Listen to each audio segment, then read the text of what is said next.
Stephanie with the Ranchers Homestead. Welcome back to the channel. Today I thought it would be really fun to just take you along with me and show you what we eat in a day. So I don't do these very often, but I know that they give people a lot of inspiration, and so I thought today would be a fun day to do that. So for breakfast this morning, everybody is out processing cattle, and we had a couple loads come in last night.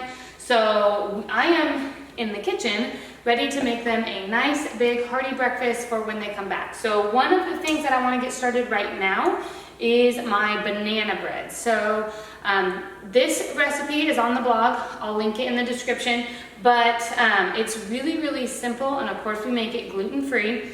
The best banana bread comes from frozen bananas. So when you have bananas that are starting to go bad, taking them and freezing them and then turning them into banana bread is the best kind. So these are frozen bananas, and I have took them out probably 30 minutes ago, and they're just defrosting. They're not completely defrosted, and that's okay, but they're enough that I'll be able to peel them and they'll squirt right out into the mixer here. So I'm gonna go ahead and get my bananas into my mixer. They're kind of gooey and gross, but it's okay. And I just squeeze them out to get them out of their peel. And then I'm gonna go ahead and add in a half a cup of coconut sugar and a half a cup of honey here, and this is just local raw honey. You can do all honey if you'd like, or you can do, a half a cup of brown sugar. I'm trying to stay away from sugar right now, and coconut sugar has a lot of good nutrients in it. So I'm gonna go ahead and just do a half a cup of coconut sugar and a half a cup of pure raw honey. Now I'm gonna turn my mixer on and get this all blended up. Now I'm gonna go ahead and add in 2 eggs to my stand mixer here.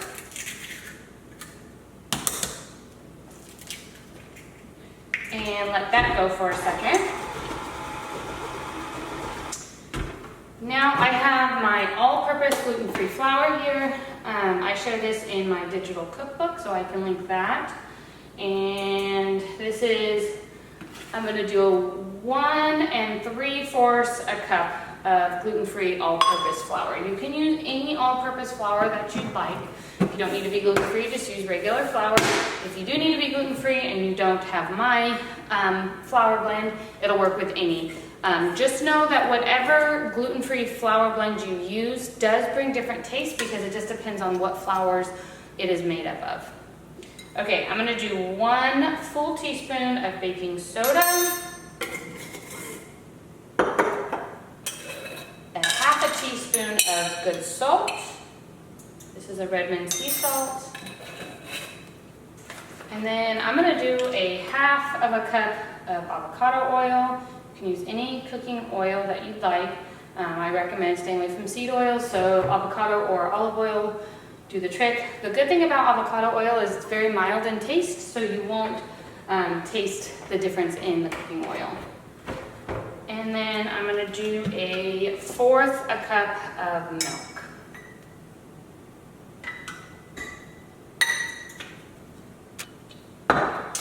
Now I'm gonna blend this all up in my stand mixer and get it into a greased bread pan. I have my oven set to 325 degrees.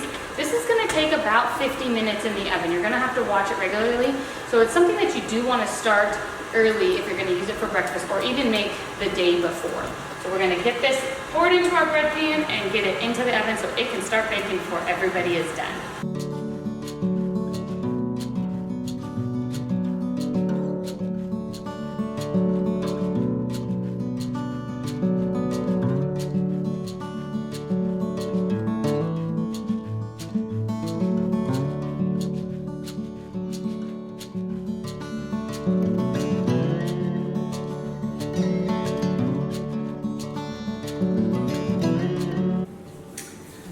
Okay, now that my banana bread is in the oven, I'm gonna go ahead and prep the rest of the breakfast. With our banana bread, we are going to have some sausage and some eggs, so we get a good amount of protein in with our sweet little treat there. So that'll be our breakfast for this morning. we're gonna go ahead and head out to the garden after I get the rest of the breakfast prepped and just kind of do a little bit of garden work this morning. I try and do that every single morning so I can stay on top of weeds, see what needs to be harvested, and all of that.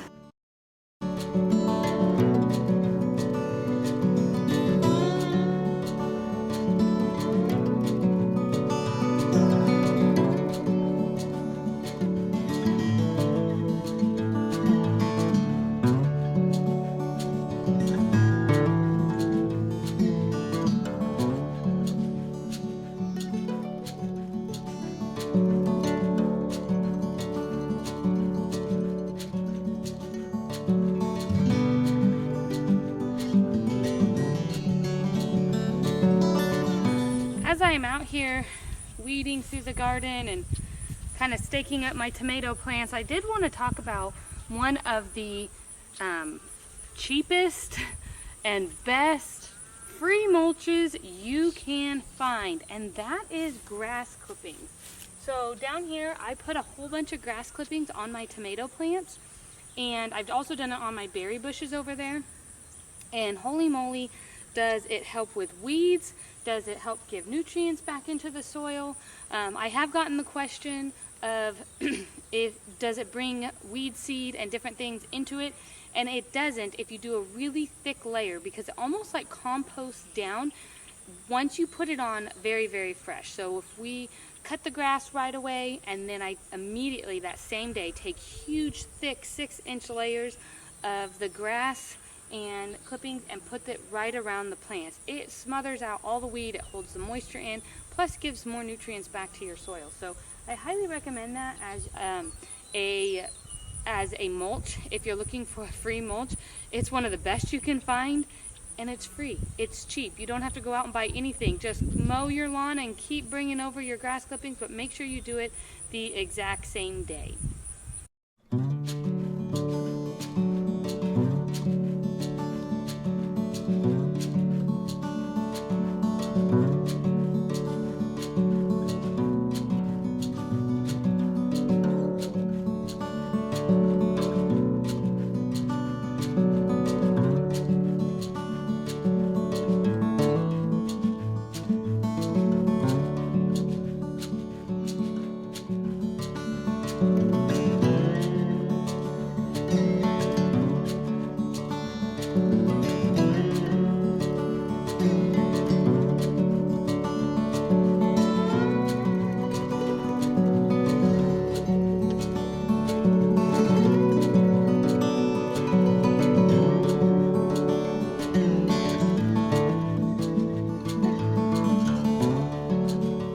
Alright, we made it to lunchtime and we are going to start making our lunch. So, Kendall here wanted to make soft pretzels for lunch, so we're going to go ahead and do that. I do have a soft pretzel recipe up on the blog. It's a really old recipe and it is good, but it does use an all-purpose gluten-free flour. And if you followed for a while, you do know that when you make bread products that are gluten-free using an all-purpose gluten-free flour, they don't always turn out the best. Those did, and we liked them for a long time, but we found this recipe that we're going to give a try today, and it uses psyllium husk instead of xanthan gum, which I really like, and it also, you build your flours just like I do in my bread, which is brown rice, white rice, potato starch, and tapioca flour. So, Kendall over there is getting 1 1/4 cups of warm water, and we are going to add to that 2 1/4 teaspoons of active dry yeast and 1 tablespoon of honey to the measuring cup, and let that yeast proof. We're going to mix up our dry ingredients here in our stand mixer. If this works well and we end up liking this recipe better, I will update the recipe on the blog. It probably won't be before this video is out, but I will update it. That way it gives me some time to be able to adjust the recipe if I need to at all, to fit for our liking. So we're gonna make this today. I don't have a full recipe for you, but if you wanna try our old recipe, jump to the blog and I will link our old gluten-free soft pretzel recipe there. And hopefully in the future, as I tweak this and make this more of our own, I will update it on the blog with this current recipe where we build the flour. That is if we like it. Okay, so we're gonna add the 2, go ahead and grab teaspoon and tablespoon. And then put 1 tablespoon of honey in there and 2 1/4 teaspoon of yeast into here.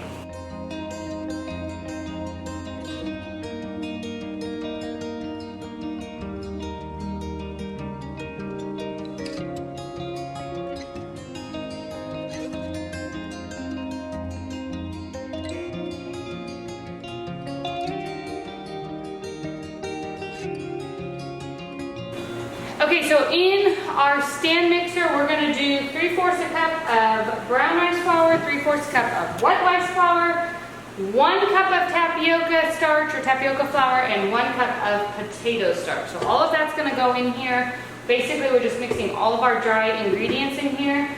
Once we get all of our flours in, we can add the other amounts. So 1 cup of tapioca starch, 3/4 a cup of white rice flour. And we have big buckets down here that we keep all of our flour in. And 3/4 of brown rice flour. And then here's the potato starch. We're going to do 1 cup of potato starch. Perfect. Okay, to all of this, in the stand mixer, we're going to do 1 tablespoon of psyllium husk. Okay, we're going to do 1 teaspoon of salt, 1 teaspoon of baking powder. We're going to mix it up in the stand mixer.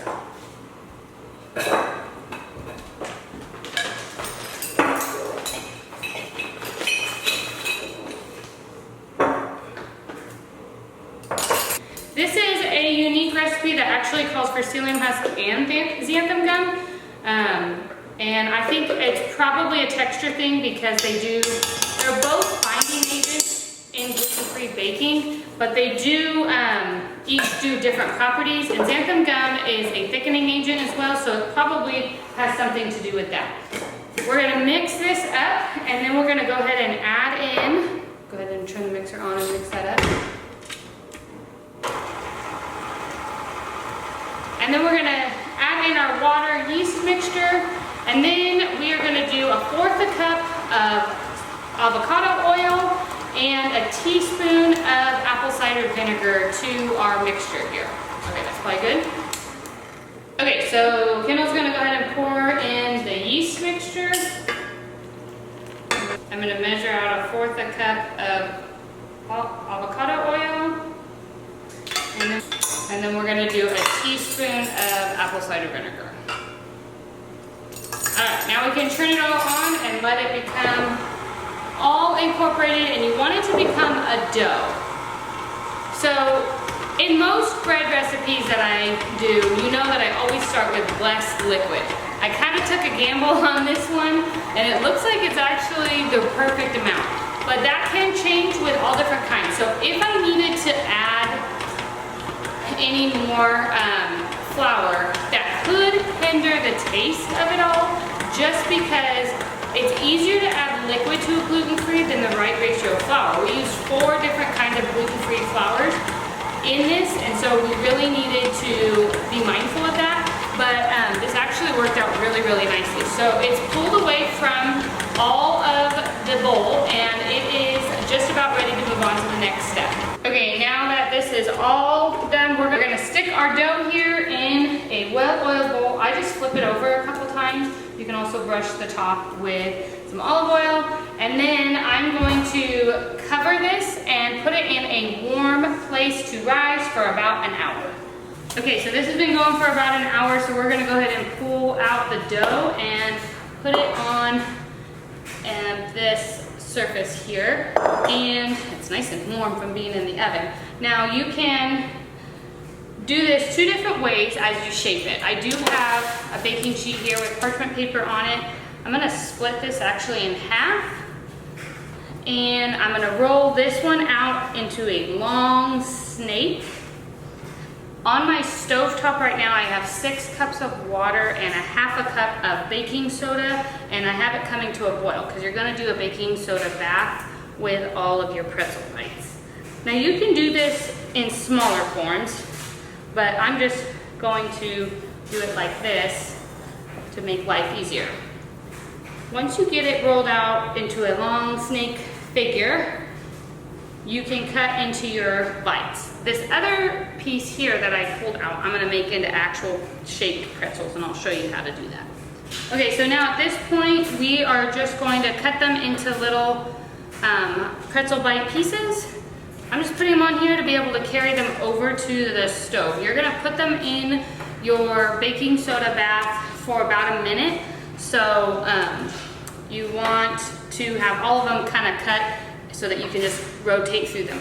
Once they've been in the baking soda bath, you're gonna put them back on this lined baking sheet, and you're going to bake them in a 450-degree oven for about 10 to 15 minutes.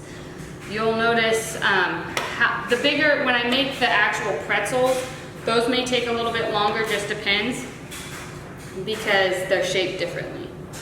That's fine. While she's finishing those up, I'm gonna start making the actual pretzels. So this one, I'm gonna go ahead and divide it into about, I would say, yeah, there's probably 4 here that I can do. Now you're gonna do the same thing. You're gonna take your piece and you're gonna roll it into a long snake. And how you're going to do this is kind of make sure that it is enough, or it's evenly the same size. Now you should have a long piece like this, and you're just going to shape it into a pretzel. So you just crisscross it, and then I just kind of pinch it on each one. And then I'm gonna stick it over here onto my parchment paper. Now we'll do the next one.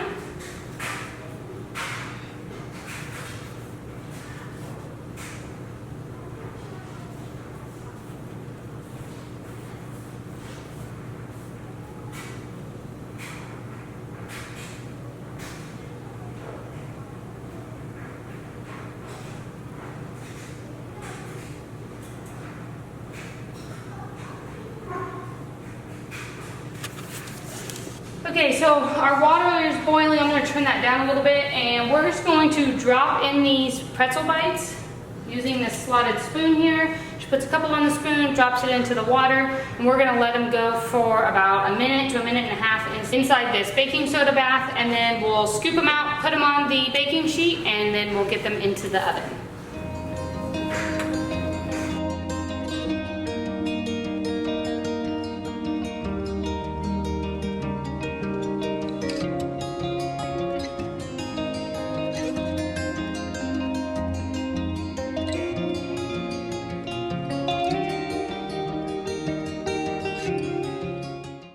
Okay, while the pretzel bites and the pretzels are baking, Kiddo's over here making some cheese sauce. So really you can make whatever you'd like to dip your pretzels in. This is a really simple cheese sauce that we just do gluten-free flour and butter. We add in milk. Once it thickens, we make a rouge. And then we add a little bit of Parmesan cheese and a little bit of shredded cheddar cheese, some salt, pepper, and it's a delicious cheese sauce. What you do want to remember when you're making your own cheese sauce is to do it low and slow. So that means that you don't want it to heat up really quickly. It will thicken very quickly, but you'll get a more grainier sauce. If you want a sauce that is smoother, you want to make sure your temperature stays really low, and you just give it time to work its way through.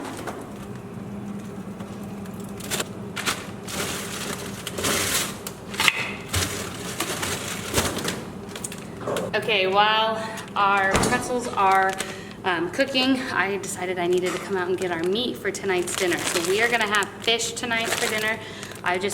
We like a white fish, and I just buy this fish at a local store in a big box, and then we just take out the fillets as we need it. So we're gonna have fish, and that'll be our next meal that I show you how to make. Okay, we made it to dinner time, and now I am going to get a very simple dinner made up. So I am taking these little white fish fillets that I have here and putting them in a pan that I've buttered slightly.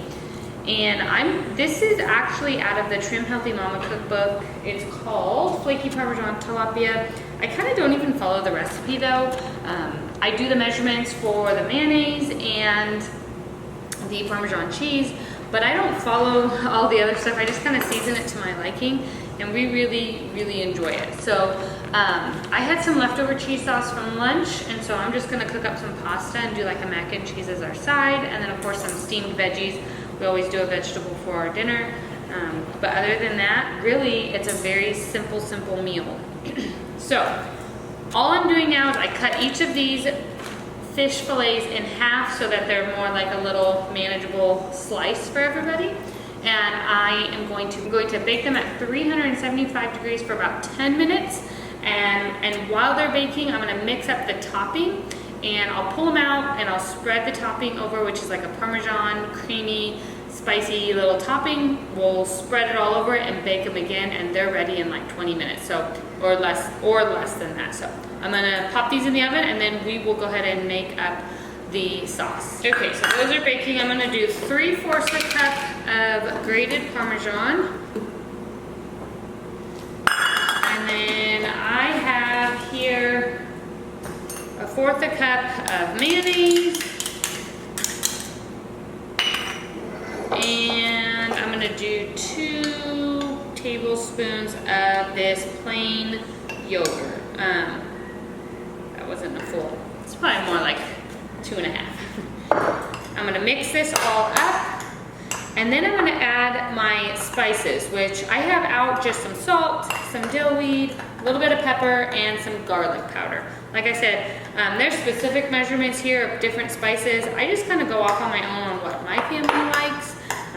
But basically, once you have this creamy sauce here, in about 8 minutes or so, I'm going to just open up my oven and spread this out on each of the fish fillets, and we're gonna bake it again for another 8 to 10 minutes. And at the last minute, if the tops aren't getting crispy, I will put it on broil and broil it. And then all I'm gonna do for the rest of our dinner is boil some noodles and use the rest of that cheese sauce in it. And then I'll probably steam. I have some fresh green beans that I picked from the garden this morning. I'll probably saute up some of that with maybe some broccoli, and that'll be our dinner for tonight. I hope that today's video gave you some ideas of the different meals that we eat here in our home throughout the week, and I hope that it gave you some new ideas and some new inspiration. Sometimes we do things complicated, like making soft pretzels, and sometimes we do things really, really simple, like baking some fish and slathering a little sauce on them. So I hope that this was helpful, and make sure to like and subscribe to the video. I send out one new video every single week. Jump on over to the blog and put in your email address over there. I send out an email a week that usually has this video in it and other recipes and things that are relevant to what we were talking about. So make sure that you're a subscriber over there, and we will see you next time. Take care.